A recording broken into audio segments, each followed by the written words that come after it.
Welcome back, everyone, to the Casual Koonsykraft series. Hey, guys, thank you for the continued support and coming back time and time again. I hope you're enjoying the content that we are producing here on the Koonsykraft YouTube channel. If you have any tips, tricks, suggestions, what you would like to see, what you don't like seeing, hey, all comments are welcome. Leave them down below in the comment section. So moving forward, guys, let's go over episode 3 and what we got accomplished. We found ores to use, and we're pretty much out of all of those ores. That's okay. What we're going to be doing today will hopefully help us in the future with, let's say, iron.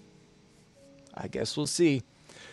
We did get an XP farm. We got a zombie spawner, and we set up a little XP spot for that, so that's good news.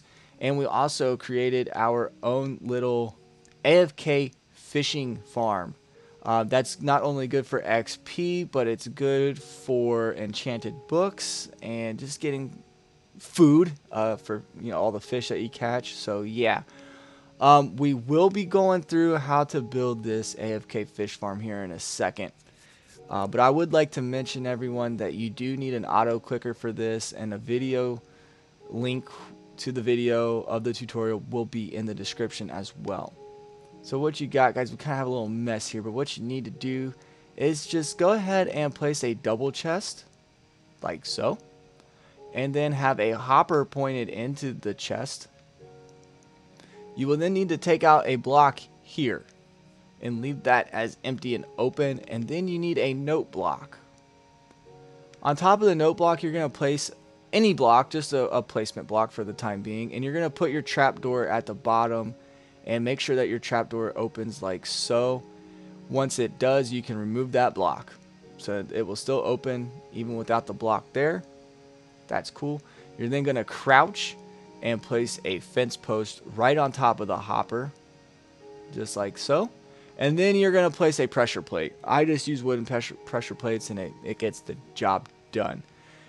Then you're going to take a bucket full of water, and you're going to waterlog the fence post, guys. And once the fence post is waterlogged, it will roll down into that little hole that we left open. You can place a slab there to keep any water from overflowing. Then what you're going to do is go get a bucket of water and go catch a fish. It doesn't matter if it's a salmon or a cod or a tropical fish. Just need a fish in there, and that supposedly, quote unquote, helps with your efficiency and catch rates.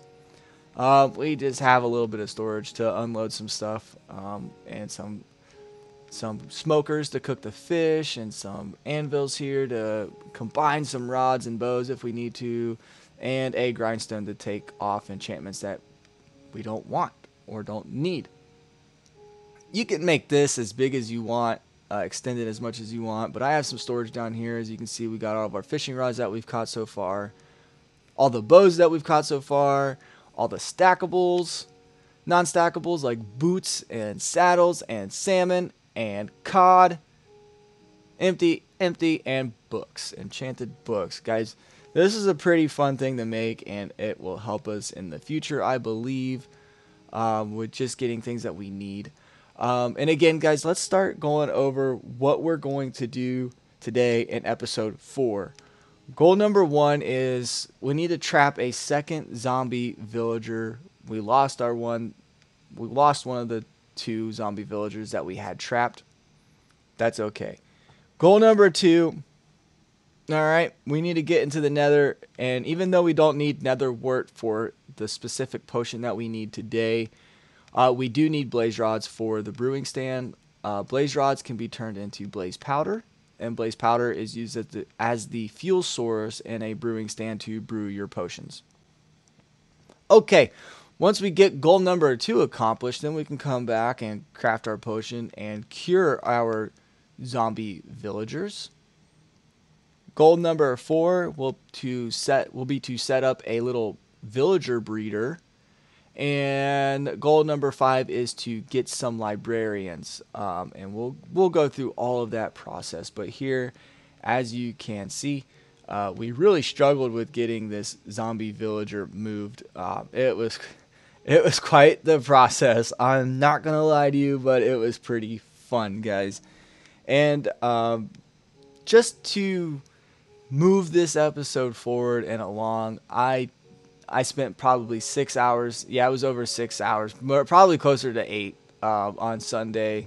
It was a long day, and that's not even editing. That was just playing. Early game Minecraft. You have to do a whole lot just to get a little bit. So we're dedicating time to do what's needed to keep this series moving and keep it interesting and fun. So I did use chunk base, guys. I did use chunk base to find a nether fortress. Nether fortresses are the only places that I know that you can for sure find blaze rods, because the blazes do spawn at nether fortresses and nowhere else. And I believe nether wart only spawns in nether fortresses as well. So I did use chunk base, and I apologize if you are disappointed in me. I am not disappointed in efficiency and using tools that are available to us to make Minecraft a little more enjoyable, a little bit less of a grind, so to speak. And yeah, so here we go. We always want to make Minecraft work for us. That's the most fun part of Minecraft, right? Maybe not for you, but it is for a lot of people, and that's okay. Minecraft is so flexible that it caters to a bunch of different types of players. The builders, the miners, the redstoners, etc., etc. I'm bad with the bow. I am really bad with the bow, so let's take some practice shots with our 8 arrows that we have, since we do not have infinity. Oh well. Okay, guys, if you didn't know, ghasts cannot blow up cobblestone. They can break any other block with their little bombs that they shoot at you, their projectiles that they throw your way. They can blow up anything except for cobblestone, so we're placing cobblestone around our obsidian nether portal so that we can get back to the overworld without dying. Yeah, so yeah, just do that. Keep your portal safe, and you won't have much to worry about. Guys, the nether was not very nice to me today. During this filming session, we're about to get ambushed here, and we survive. But these guys gave me a scare, man. They gave me a run for their money. I don't remember what this crossbow had on it, but I'm pretty sure that thing had knockback 2 on it, because that thing was sending me flying, and I did not want to fall into this lava and die. So I did a little run away. I thought it was strategic. I thought it was smart, but I guess I was not. I'm thinking I can eat now, and I forgot that, no, I left another way in. But we got the job done, right? Okay, let's move forward. And ladies and gentlemen, don't be me. If you're going to build a bridge in the nether, either do it way above the lava or way under the lava. But don't ever do a bridge 1 block above the lava. That was the dumbest thing I ever could have done right here, as you see. We're 1 block above the lava, so if we fall, well, we're probably not going to be able to get out. And that's bad, because we're pretty far away from the edges here. So that is what it is, and that was the derpiest thing I've ever done in Minecraft, I think. But yeah, as you can see, we've changed the death count text. I think it looks pretty cool. It's called Chiller, if you guys are interested in that. And I don't like these guys. These guys are pretty freaky. I don't have any armor now because I just died. Oh, brother, this guy stinks! Yep, there we go. We're up to 4. I just skipped to the good part. I didn't die any more times, guys, but like I said, I used chunk base to find nether fortress, and yeah, we're getting to work here. I did get blaze rods. Enough. I got enough blaze rods for what I needed. I did find a blaze spawner, so we'll come back in the future and make a blaze farm. But we're about to see what I'm about to do here with some cobblestone. And if you didn't know, if you place any block, really, it doesn't have to be cobblestone, it can be any block. If you place blocks 3 blocks high, wither skeletons cannot fit under those. Wither skeletons are slightly taller than 2 blocks high, and they will get stuck there. They won't be able to come in there and sneak up on you when you're trying to do stuff. So yeah, I always place blocks no matter when I'm exploring a nether fortress, 3 blocks high, just to kind of keep our backs safe. You know, cover your own butt and keep eyes in the back of your head with those little blocks there. Okay, now to the fun part. And I say that half-heartedly, half joking, and half true. So we had a water bottle there. It was just a bottle of water. And we had put a fermented spider eye in that ingredient portion up at the top. Now, guys, I don't know much about brewing potions. I don't, and I'm sorry. So I was doing some YouTubes and playing around, experimenting, whatever. So the glistening melon was a waste of time. Those other potions were an accident. I did the wrong thing. So to make a fermented spider eye for a potion of weakness, all you need is a spider eye, a brown mushroom, and a piece of sugar. And with an empty water bottle and those slots right there, you put the fermented spider eye in, you will get your potion of weakness. And then if you use gunpowder on any potion, excuse me, let's go back. If you brew a potion and then immediately put gunpowder into it, it'll make it a splash potion of weakness. Splash potions have an area of effect. So we put these 2 zombie villagers under the effect of weakness and then give them golden apples, and that will cure them. And boom, just like that, 5 minutes later, we have 2 shepherds. Interesting. Now, this guy was kind of a pain in the butt, but we're going to go over just how we got this to work. We're trapping these 2 guys, and this is not permanent, you guys. This little villager breeder is not permanent. So let's go break that and break the cart before he sneaks out. And let's get ready to make this place actually a breeder. So while we're clearing out some area for some beds, just 10 beds, which would give us, 8 more villagers, because the 2 that we have will claim 2 beds, and then they will breed, and they will only be able to make enough babies or villagers that will take up a bed. So as many beds as you have is as many villagers as you'll end up with, right?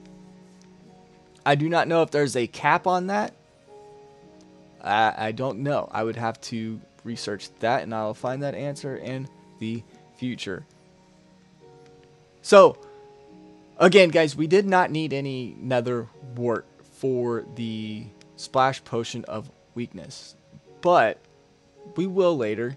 Remember, we said in episode 1, one of our goals was to brew every type of potion that there was and every variation of that potion. So a consumable to a splash, longer lasting compared to more potent.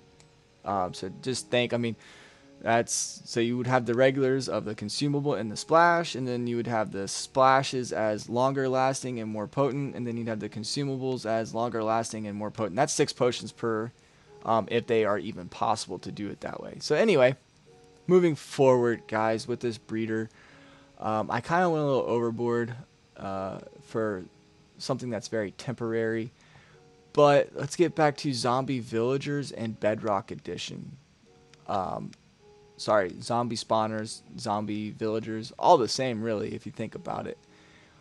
If a villager is within 16 blocks of a zombie spawner, and we've mentioned before that zombie spawners in bedrock have a chance of spawning zombie villagers. That will not happen in Java, only in bedrock. If a zombie villager is killed, any villager within 16 blocks of that dead zombie villager will get discounted prices. So this is useful for us moving forward. I did not know this when I was building this. I found it out the next day while I was streaming and talking to my friends while streaming. Which, again, if you guys would like to, follow me on Twitch. Links will be down in the description. And we stream every Monday and Wednesday from 5:30 p.m. Eastern Time to around 9 o'clock Eastern Time. 9 p.m. Eastern Time. So yeah, guys, that's something we need to know. And I would like to see if this is stackable if these discounts are stackable or not. So is it 16 blocks just outside, or is it 16 blocks above and below? Like, can you go 16 blocks above it and 16 blocks below it, or does it just have to be X and Y, or sorry, X and Z coordinates of 16 blocks? So can you stack it forever from build limit to bedrock? I don't know. We'll see. I think it'll be interesting. But guys, while we're closing up here, let's go over some of our goals that we have accomplished so far. And as you can see, we do have a librarian now. So number 1, we trapped a zombie villager. Check. We got blaze rods and netherwort for splash potions of weakness. Check. We cured zombie villagers. Check. We bred bred the villagers. Check. And now we're getting librarians. Check. Great news. But guys, this is how you go ahead and re-roll any profession of a villager. If you like it, trade with them to lock it in. If you don't like the trades that they have, go ahead and break the job stand that they have. You know what I'm saying? So the lectern or composter, whatever it may be, go ahead and break that, replace it. I have a pack that lets me see all future trades just for simplicity of things. Villagers are a pain in the butt to begin with, so let's make it easier on ourselves. And this is what we've got, you guys. We got our villagers, we got our librarians, with the most important trades in my opinion. So guys, if you like this video, please let me know down in the comment section. If you have any suggestions, again, down in the comment section, let me know. These videos do take a long time. See, I don't like his books. I gotta re-roll him, but I haven't yet. All my axes broke. But anyway, again, guys, let me know down in the comment section what you'd like to see more of, what you don't want to see, and please leave a like, a subscribe, and we have no new subscribers. So guys, until next time,